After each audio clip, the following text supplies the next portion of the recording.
അസ്സലാമു അലൈക്കും വറഹ്മത്തുള്ളാഹി വബറകാത്തു. ജാസിം എന്ന് പറയുന്ന ചെറിയ ചെറുപ്പക്കാരൻ ഇപ്പോൾ നടന്ന അപകടത്തിൽ മരണപ്പെട്ടു എന്നുള്ള വളരെ സങ്കടകരമായ ദുഃഖകരമായൊരു വാർത്തയാണ്. എങ്ങനെയാണ് ഈ മാതാപിതാക്കൾ ഇതിനെ താങ്ങുക സഹിക്കുക എന്നറിയില്ല. അള്ളാഹു ക്ഷമ പ്രദാനം ചെയ്യട്ടെ.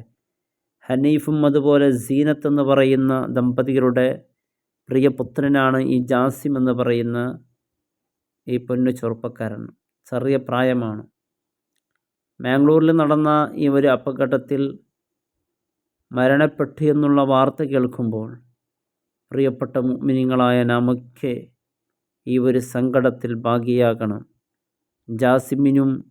ജാസിമിൻ്റെ കുടുംബത്തിന് നമ്മുടെ പ്രാർത്ഥന ഉണ്ടാകണം. ഇതൊക്കെ താങ്ങാൻ പറ്റുന്ന ദുഃഖമൊന്നുമല്ല. ഒരു പരീക്ഷണം ഏത് സമയത്ത് എവിടെ എങ്ങനെ എത്തുന്നറിയില്ല. നമ്മുടെ മക്കളെന്ന് പറയുന്നത് നമ്മുടെ ജീവൻ്റെ തുടിപ്പാണ്. ആ പൊന്നുമക്കളെല്ലാം ഒരുപാട് സ്വപ്നങ്ങളും പ്രതീക്ഷകളും വെച്ച് ആ പൊന്നുമക്കളെ പോറ്റി വളർത്തുമ്പോൾ നമ്മുടെ സ്വന്തം കൈകൊണ്ട് ആ പൊന്നുമക്കളെ കഫം പുടവയിൽ പൊതിയുക എന്ന് പറഞ്ഞാൽ അത് ഒരു കുടുംബത്തിനും താങ്ങാൻ പറ്റാത്ത തീരാ കണ്ണീർ. തൻ്റെ ജീവിതം തന്നെ ആ മക്കൾക്ക് വേണ്ടി സമർപ്പിച്ച് ആ പൊന്നുമക്കൾ നമ്മുടെ ജീവിതത്തിൻ്റെ ഭാവി ജീവിതത്തിൽ നമുക്കൊരു ആശാകേന്ദ്രമാകുമെന്ന് സുബ്ഹാനല്ലാഹ്. ആ സമയത്താണ് ഈ മക്കൾ മരണപ്പെട്ടു എന്നുള്ള വാർത്ത കേൾക്കുമ്പോൾ ഏത് മാതാപിതാക്കൾക്കാണ് ഇത് താങ്ങാൻ പറ്റുക?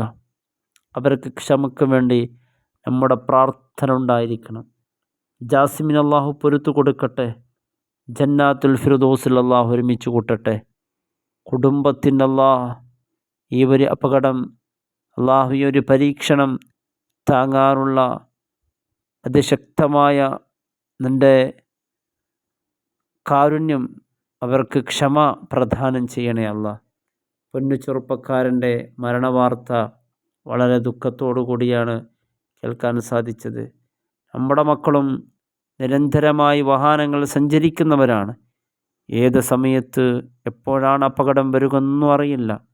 അള്ളാഹു തന്നെ രക്ഷിക്കണമെന്നല്ലാതെ അള്ളാഹുവിൻ്റെ കാവലല്ലാതെ ഒരു കാവലില്ല.